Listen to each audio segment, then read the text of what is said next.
एक सांसद है, बाकायदा निर्वाचित सांसद, संविधान की शपथ लेकर संसद में जाते हैं और बाहर आकर प्रेस कॉन्फ्रेंस करके ये कहते हैं कि कोई मेरी गर्दन पर छुरी रख दे तो भी मैं भारत माता की जय नहीं बोलूंगा। अब उस सुअर को अब्दुल गफ्फार निपटाता है। और अगर लगे कि वृंदावन से ये बात सीधे हैदराबाद तक जाए तो मेरे हौसले को दाद देना, मेरे कहने की हिम्मत को दाद देना। मुझे लोगों ने वहां उसके कॉलेज में आमंत्रित किया, उसके कॉलेज के सामने एक कवि सम्मेलन हुआ, मैं गया क्योंकि मैं राणा प्रताप की सरजमीन से आया हूं। मुझे लोगों ने कहा कि हिम्मत है तो वहां बोल के दिखाओ। ये सबरस मुरसानी गवाह इस बात का।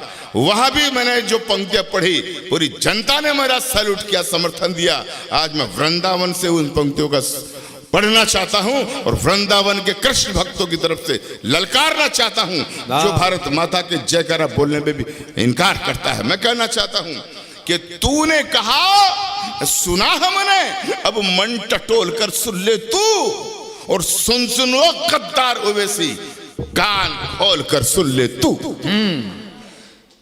जितना आक्रोश हो चौथी पंक्ति में लौटाना भाई। थोड़ा माइक और अच्छा हो सकता है क्या?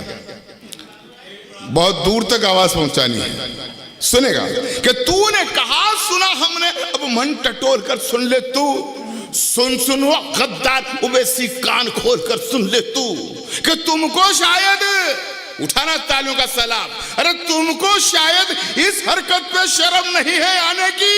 अरे तूने हिम्मत कैसे की मां की जय नहीं लगाने की? बहुत बढ़िया, वाह।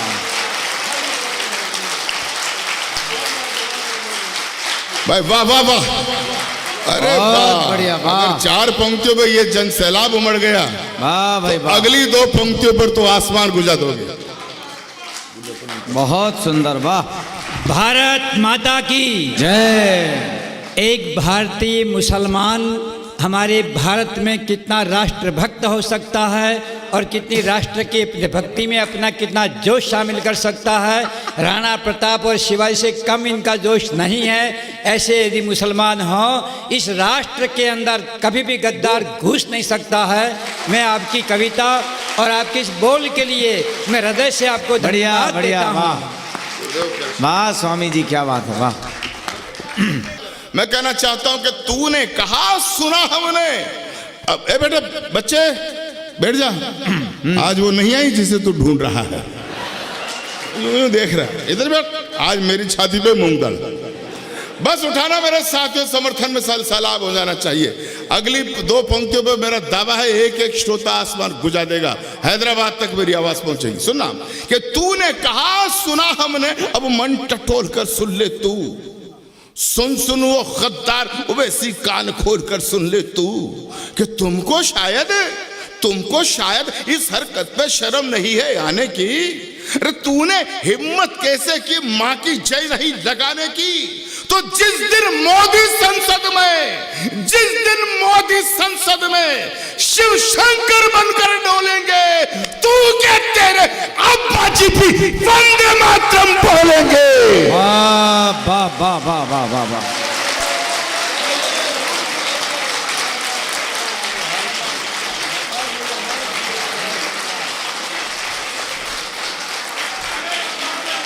बहुत बढ़िया, वंदे बोलो जी, वंदे। बहुत बहुत धन्यवाद भाई, गदगद हो गया मैं तो, मेरी थकान पूरी मिट गई। लगातार कवि सम्मेलन पढ़ रहे हैं।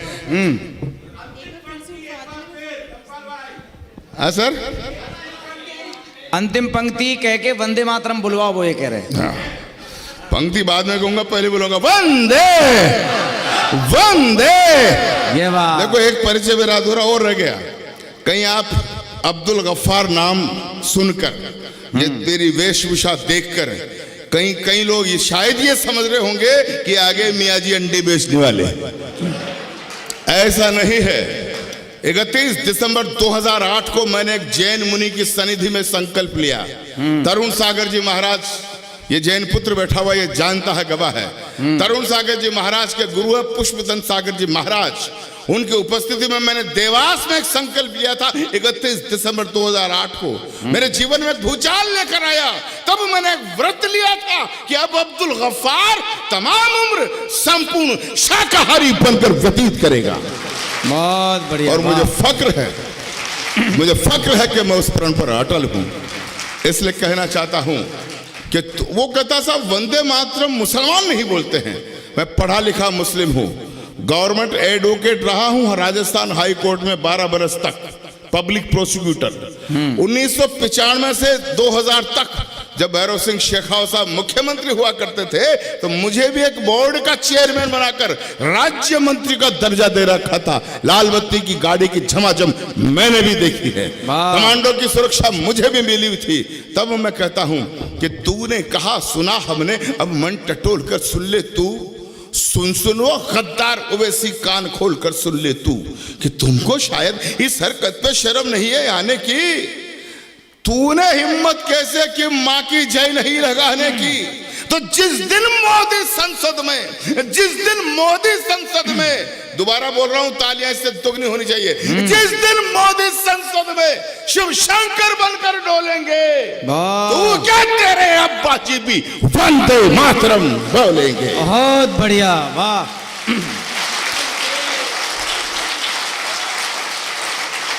अच्छा वो बोला साहब मुसलमान नहीं बोलते, तो मैंने तर्क दिया क्यों? क्योंकि इसी गीत को गाकर कुर्मा अपना यार हमीद हुआ और इसी गीत को गाकर अशफाकुल्ला अमर शहीद हुआ। बहुत बढ़िया, वाह। ठीक है गुरुदेव, गौरी जो काम दिया है वो करो। नहीं आप गलत रहे, मैंने गौरी को केवल मुस्कुराने के लिए कहा है। इसी गीत को गाकर कुर्बा अपना यार हमीद हुआ, इसी गीत को गाकर अशफाकुल्ला अमर शहीद हुआ, इसी गीत की बंदिश खान अजीमुल्लाह ने तोड़ी थी, ब्रिगेडियर उस्मान अली के तन में बिजली दौड़ी थी। यही गीत अब्दुल कलाम की आन बान और शान बना, यही गीत आखिरी मुगल के सपनों की पहचान बना, इसी गीत में पोशीदा अब्दुल की कविता कल्याणी। इसीलिए एक ब्रह्म सत्य ये कहती है कवि की वाणी कि जिस द्रोही को मातृभूमि का जय वंदन स्वीकार नहीं, उठाना समंदर, जिस द्रोही को मातृभूमि का जय वंदन स्वीकार नहीं, उस द्रोही को इस भारत में रहने का अधिकार नहीं। वाह भाई वाह, बहुत सुंदर।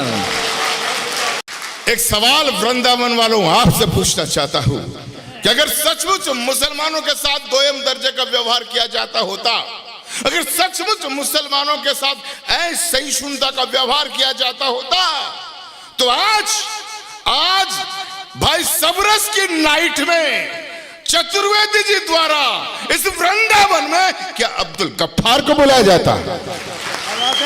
मैं अकेला वीर रस का ऐसा कवि हूं, अकेला वन पीस, जो ना तो सूमड़ा होकर कविता पढ़ता हूं और ना सूमड़ों को सुनाता हूं।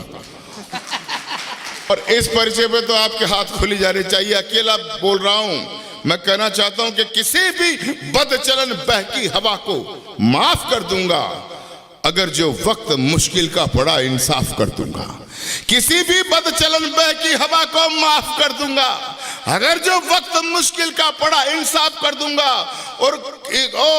और मगर जो राष्ट्र की खाके पड़ोसी पाक की बोले, अगर वो बाप भी निकला तो उसको साफ कर दूंगा। मगर जो राष्ट्र की खाके पड़ोसी पाक की बोले। और मेरा अपना सपना यह है कि अब भारत में कभी नहीं रमजान राम में पंगा हो। इससे अच्छी पंक्तियां मैं नहीं लिख पाया हूं।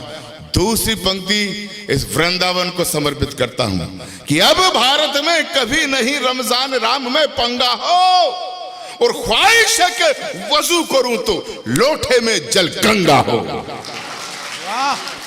कि अब भारत में कभी नहीं रमजान राम में पंगा हो, ख्वाहिश है कि वजू करूं तो लोटे में जल गंगा हो, और इच्छा है तो अभी उठा ले, इच्छा है तो अभी उठा ले, मगर शर्त है ये मौला, जब भी उठे जनाजा मेरा तन पर कफन तिरंगा हो, जब भी उठे जनाजा मेरा तन पर कफन तिरंगा हो। हम तिरंगे की बात करते हैं, भारत माँ की बात करते हैं। बाबू तो तालियां इससे जोरदार मिलनी चाहिए। मैं गदगद हो गया भाई, वाह। क्या अब भारत में कभी नहीं रमजान राम में पंगा हो, अब भारत में कभी नहीं रमजान राम में पंगा हो, और ख्वाहिश है कि वजू करूं तो लोटे में जल गंगा हो। वाह। क्या अब भारत में कभी, दोबारा बोल रहा हूं आपकी चाहत से, आपके इसरार पर तालियों का फिर देखना चाहता हूं कि अब भारत में कभी नहीं रमजान राम में पंगा हो, ख्वाहिश है कि वजू करूं तो लोटे में जल गंगा हो, और इच्छा है तो अभी उठा ले, इच्छा है तो अभी उठा ले, मगर शर्त है ये मौला, जब भी उठे जनाजा मेरा तन पर कफन तिरंगा हो, जब भी उठे जनाजा मेरा तन पर कफन तिरंगा हो। बहुत बढ़िया। अब मुझे आप 7 मिनट दीजिएगा, मेरी उस गौ माता की जो विश्व प्रसिद्ध कविता हो गई है, केवल उसका एक आध चरण पढ़ूंगा। अभी इस बार ट्रेलर दिखाऊंगा, अगली बार बुलाओगे तो पूरी फिल्म लेकर आऊंगा। लेकिन मेरा एक निवेदन है, तालियां मैं 4 बजे तक बजवा सकता हूं अकेला, इस कविता के दरमियान कोई उठकर ना जाए। ये कविता नहीं, मेरी पूजा है, अर्चना है। सुनिएगा, आज्ञा है साहब? बिल्कुल, आदेश। स्वामी जी विराजे हुए हैं, इनका आदेश मुझे मिले। और अगर मैं वृंदावन में ही गौ माता की रक्षा की बात नहीं करूंगा, कृष्ण कन्हैया गोपाल की धरा पर बात नहीं करूंगा, तो क्या कराची में जाकर करूंगा? थोड़ा वातावरण बनाइएगा। मेरी जिंदगी की सबसे श्रेष्ठ कविता मैं सुनाने जा रहा हूं। स्वागत। अब थोड़ा हाथ तो आपको खोलने ही पड़ेंगे, एक बार तालियों का जोश मुझ में दो। बहुत बहुत शुक्रिया। मैं निवेदन करता हूं साहब के, युगों युगों से भरत भूमि की शान रही गौ माता है, और इस मिट्टी के कण कण की पहचान रही गौ माता है। वाह। मुझे लोगों ने कहा यार आप मुसलमान हैं, मैं कहा बेशक। उनका मुसलमान होकर गाय को माता क्यों कहते हो, गौ की रक्षा की बात क्यों करते हो? तो मेरा उनको जवाब था, मित्रों जब मैं छोटा था, बच्चा था, हम किसान के पुत्र हैं, हमारी माँ गाय का दूध दूकर हमें वो दूध पिलाती थी। मैं 3 साल का बच्चा था जब गाय का दूध पिलाती थी मेरी माँ। उसी दूध को पीकर जब मैं 56 किलो वेट का हुआ, राजस्थान यूनिवर्सिटी में LLB करने गया, तो उसी दूध की बदौलत मैं पूरे राजस्थान में अपने वेट में कुश्ती का चैंपियन रहा हूं। तो मुझे 3 साल में जब वो गाय माता दूध पिलाती थी, तो गाय माता दूध देते वक्त ये नहीं देखती थी कि ये बच्चा हिंदू का है या मुसलमान का है। समान भाव से जब दूध देती थी, और जब मैंने 8 बरस पहले दिल्ली से सूचना मांगी कि कितने कत्ल कारखाने हैं जहां गाय माता को काटा जा रहा है, तो मुझे बताया गया 2131 ऐसे कत्ल कारखाने हैं जहां लाखों का गौवंश रोज काटा जाता है। मैंने एक अलख जगाया, संकल्प उठाया, और मेरा जिंदगी का मिशन मैंने बनाया है, वो कविता मैं सुना रहा हूं गौ माता की। लोग मेरे पूरा अध्ययन किया, मैंने गौ पुराण को पढ़ा है, पढ़कर कविता सुनाऊं तर्क के साथ। शायद आप में से बहुत लोग तो जानते होंगे, स्वामी जी ने कहीं प्रवचन में मुझे भी सिखाया था, मैं भी जानता हूं। आप लोगों को बताना चाहता हूं गौ माता का उद्भव कहां से हुआ। बहुतों को पता नहीं होगा गौ माता कहां से आई, लेकिन अगर अब्दुल गफ्फार का कहना सार्थक हो जाए, सच्चा हो जाए, तो खामोश मत रहना मित्रों। एक बार पौराणिक संदर्भ बताते हैं कि देवताओं और राक्षसों में समुद्र मंथन किया जा रहा था। समुद्र को मथा गया तो कई चीजें प्रकट हुई। 14 रत्न माणिक मुक्ता प्रकट हुए, लक्ष्मी माता प्रकट हुई, अमृत का कुंड निकला, ऐरावत हाथी निकला, और एक वक्त वो आया जब समुद्र में से अचानक 5 गौ माताएं प्रकट हुई। 5 जिनके नाम थे नंदा, सुभद्रा, सुरभि, सुशीला और बहुला। बहुत अच्छे, वाह। ये 5 गौ माताएं प्रकट हुई, तो सवाल ये उठा इनको ले कौन? राक्षसों ने कहा कर ये चौपाया क्या आ गया, हम तो इसे नहीं लेंगे।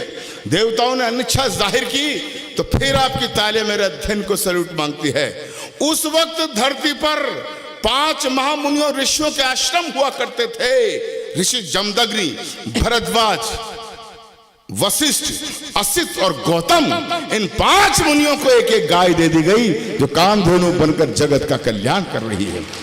उसी गौ माता को कटते हुए देखता हूं तो मेरा आक्रोश उबालता है और पंक्तियां पढ़ता हूं कि युगों युगों से भरत भूमि की शान रही गौ माता है और इस मिट्टी के कण कण की पहचान रही गौ माता है। बहुत बढ़िया। कविता गौ माता की होगी लेकिन तालियां आपका मुझे शक्ति देगी, मेरे संकल्प को पूरे भारतवर्ष में पहुंचाएगी। युगों युगों से भरत भूमि की शान रही गौ माता है, इस मिट्टी के कण कण की पहचान रही गौ माता है। गौ माता है जिसका अमृत पी के खुद को खड़ा किया और गौ माता है जिसने हमको पाल पोष कर बड़ा किया। बहुत बढ़िया, वाह वाह। कमजोर तालियां मेरे संकल्प को कमजोर कर देगी। थोड़ी आवाज और बढ़ा दे भैया कि गौ माता है जिसका अमृत पी के खुद को खड़ा किया। वाह। गौ माता है जिसने हमको पाल पोष कर बड़ा किया। गौ माता है जिसकी चर्चा त्रिभुवन में पर्याप्त हुई। गौ माता है जो समुद्र मंथन से हमको प्राप्त हुई। गौ माता है जिसके निस दिन गुरु वशिष्ठ गुण गाते थे। कृष्ण कन्हैया नटवर नागर जिसका यश दोहराते थे। हम ऐसी गौ माता को, हम ऐसी गौ माता को अब नहीं भटकने देंगे और शीश भले कट जाए लेकिन गाय नहीं कटने देंगे। बहुत बढ़िया, वाह वाह वाह वाह वाह वाह। पूरे मुल्क में ये कविता पढ़ता हूं, आधा पंक्ति जनता पूरा करती है। मैं बोलूंगा हम ऐसी गौ माता को अब नहीं भटकने देंगे, शीश भले कट जाए लेकिन आप लोग बोला गाय नहीं कटने देंगे। डायरेक्ट प्रसारण हो रहा, पूरा हिंदुस्तान देख रहा है। वृंदावन की संस्कृति को दिखाना चाहता हूं। पूरी जोर से पूरा वाक्य पूरा करोगे? जोर से बोलो, करोगे? मोदी जी की तरफ पूछ रहा हूं, बहनों और भाइयों बोलो, पूरा करोगे? सुनो कि हम ऐसी गौ माता को, उछल जाना, हम ऐसी गौ माता को अब नहीं भटकने देंगे और शीश भले कट जाए लेकिन गाय नहीं। अरे गाय नहीं। मित्रों, मैं सौभाग्यशाली हूं कि कृष्ण भक्तों का साथ मुझे मिला, लेकिन ये कविता इतनी, मैं रायबरेली में बोल रहा था, इतनी बोली कि 5 पट्टे मेरे समुदाय के आगे टोपी लगाकर जालीदार बनियान पहन के मुझे धमकाने लगे। अच्छा, गाय को माता कहेगा, गाय की रक्षा की बात करेगा, तेरी जुबान काट ली जाएगी, तुझे गोली मार दी जाएगी, फतवे फरमान जारी करके जात से बाहर निकाल दिया जाएगा। मित्रों, वो लोग धमकाने वाले मुझे धमकाते रहते हैं, लेकिन पूरा देश जानता है, ये राम बाबू क्षत्रिय जानता है, ये सबरस जानता है, ये जैन साहब जानते हैं। जब से मैंने कविता लिखी है मैं हर मंच पर इसे पढ़ता आ रहा हूं और मुझे धमकाने वाले मेरा बाल भी बाका नहीं कर सके। क्यों? क्योंकि मैं अच्छी तरह से जानता हूं कि संकट कटे मिटे सब पीरा, जो सुमरे हनुमत बलबीरा। वाह भाई वाह, बहुत बढ़िया।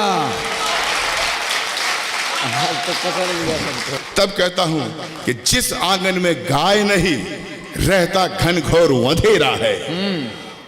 और कृष्ण की भूमि पर इससे बढ़िया पंक्तियां क्या कहूंगा कि जिस आंगन में गाय नहीं रहता घनघोर अंधेरा है, जिस आंगन में गाय नहीं वो घर भूतों का डेरा है ना। भाई गदगद हो गया मैं, जिस तरह से गौ माता की कविता पर आपने तालियां बजाकर मुझे प्रोत्साहित किया। मुझे ऐसा लग रहा है कि आज स्वामी जी की अध्यक्षता में वृंदावन में आकर अब्दुल गफ्फार ने अपनी हज यात्रा का पुण्य प्राप्त कर लिया है। बहुत बढ़िया, वाह। मैं बहुत गदगद हूं, याद जिंदगी भर झोली में रखे रखूंगा कि जिस आंगन में गाय नहीं रहता घनघोर अंधेरा है, जिस आंगन में गाय नहीं वो घर भूतों का डेरा है, जिस आंगन में गाय नहीं यमदूत वहां पर हंसते हैं और जिस आंगन में गाय बंधी हो देव वहां जा बसते हैं। बहुत अच्छे भाई, एक एक पंक्ति पर जिस तरह से आप आशीर्वाद दे रहे हैं, मजा क्या। जिस आंगन में गाय नहीं यमदूत वहां पर हंसते हैं, जिस आंगन में गाय बंधी हो देव वहां जा बसते हैं। तो जिस घर में गौ माता हो वो घर फूले वो फलता है और जिस घर में गौ माता हो खुशियों का दीपक जलता है। बहुत बढ़िया, वाह। जिस घर में गौ माता हो वो घर फूले वो फलता है। जिस घर में गौ माता हो खुशियों का दीपक जलता है। जिस घर में गौ माता हो उस घर के भाग संवर जाते। गाय पूंछ को पकड़ लोग वेतरनी पार उतर जाते। तो गौधन का वध करने वाले मामा कंस कहते हैं और गौपालक के घर में बंसी नटवर शाम बजाते हैं। वाह भाई वाह।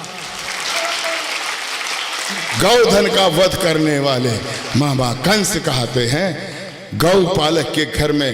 और अंतिम पंक्तियां रख रहा हूं इस कविता की, लंबी हो सकती है लेकिन समय नहीं है। मेरी भी 12 बजे ट्रेन है। अंत 10:30 तक का ये हॉल था। मैंने सबरस भाई से इजाजत ले ली थी क्योंकि मेरा आध घंटे पहले तो गला ही नहीं खुलता है। मैं अंतिम पंक्तियां रखता हूं, सुनेगा। एक शब्द आएगा इसमें, आबे जमजम। आबे जमजम मक्का मदीना का वो पवित्र जल है। हमारी अंतिम सांस होती है तो मुंह में देते हैं और मान्यता यह है कि उसको पीने से जन्नत मिलती है। मित्रों, वृंदावन में आकर अब्दुल गफ्फार एक वसीयत करना चाहता है। आधी पंक्ति की वसीयत होगी, तालियां ऐसी देना मैं थकान भूल जाऊं, यात्रा मेरी शुभम हो जाए। मैं इजाजत चाहूंगा, बैठूंगा, विदा करना घनघोर तालियों से। अंतिम पंक्ति में बात कहता हूं, ये गौ रक्षा का प्रश्न हिंदू मुसलमान का नहीं है भाई। हमारी इस्लामी किताबें भी बताती है। अगर कोई मुस्लिम भाई हो या आप कभी मिलो तो बताना कि अब्दुल गफ्फार बता के गया है। हमारी भी किताबों में मिलता है, अकर मूल बकर फाइनहा संवदुल बहाइमा। अकर मूल बकर फाइनहा संवदुल बहाइमा। इसका अर्थ यह होता है कि गाय चौपायों की सरदार होती है। गाय का दूध शिफा का काम करता है, दवाई का काम करता है। इसलिए हर इंसान को गाय की हिफाजत करनी चाहिए। बहुत बढ़िया, वाह। तब मैं अंतिम पंक्तियां पढ़ता हूं कि सभी धर्म ग्रंथों में गौ की छवि उज्जवल उजियारी है। बस 2 मिनट मुझे और दें, अंतिम कविता पर अंतिम पंक्तियां पढ़ता हूं कि सभी धर्म ग्रंथों में गौ की छवि उज्जवल उजियारी है। सिद्ध संत सद आचार्यों ने गौ सत्ता स्वीकारी है। अरे जब राजा दिलीप ने खुद में गौ रक्षा प्रण कड़ा किया, प्रभु श्री राम के वंशधर हुए राजा दिलीप जंगल में एक दिन जा रहे थे। वो देखते हैं शेर गाय को खाने आ रहा है। राजा दिलीप बीच में चले जाते हैं और शेर से कहते हैं, हे वनराज, तुझे भूख मिटानी है तो तुम मुझे खाकर अपनी भूख मिटा ले, लेकिन मैं अपने जिंदा रहते गौ माता पर आंच नहीं आने दूंगा। बहुत अच्छे। तब अब्दुल गफ्फार कहता है, सभी धर्म ग्रंथों में गौ की छवि उज्जवल उजियारी है। सिद्ध संत सद आचार्यों ने गौ सत्ता स्वीकारी है। जब राजा दिलीप ने खुद में गौ रक्षा प्रण कड़ा किया, गौ के बदले भूख के सिंह के आगे खुद को खड़ा किया। अंतिम पंक्तियां, ऋषि चवन ने मोल स्वयं का एक गाय बतलाई थी। रावण की लंका तक में गौ हत्या पूर्ण मनाई थी। दशम गुरु गोविंद सिंह ने गौ रक्षा प्रण पाला था। महावीर में भरा हुआ गौ का उत्कृष्ट उजाला था। अरे महाभारत में जब विराट को दुर्योधन ले आया था, अर्जुन ने अपने बाणों से गौधन मुक्त कराया था। रामायण में जब राघव वन जाने को तैयार हुए, त्रिजट विप्र को गायें सौंपी, पीछे सरयू पार हुए। तो क्या हिंदू क्या मुस्लिम सबने गायों का सम्मान किया। हजरत पाक मोहम्मद ने भी गौ सेवा का ज्ञान दिया। हजरत पाक मोहम्मद ने भी गौ सेवा का ज्ञान दिया। इसीलिए मैं भी गौ का संकल्प हृदय में भरता हूं। इसीलिए वृंदावन वालों एक वसीयत करता हूं। इसीलिए मैं भी गौ का संकल्प हृदय में भरता हूं। इसीलिए वृंदावन वालों एक वसीयत करता हूं कि मेरा अंतिम पल जब आए मेरा हृदय खिला देना और आगे समसम के बदले गौ मां का दूध पिला देना। गौ मां का दूध पिला देना। गौ मां का दूध पिलाना। बोले गौ माता की, गौ माता की, भारत माता की जय। वंदे वंदे। धन्यवाद। जय हिंद, जय गौ माता। जय हो। बहुत बढ़िया।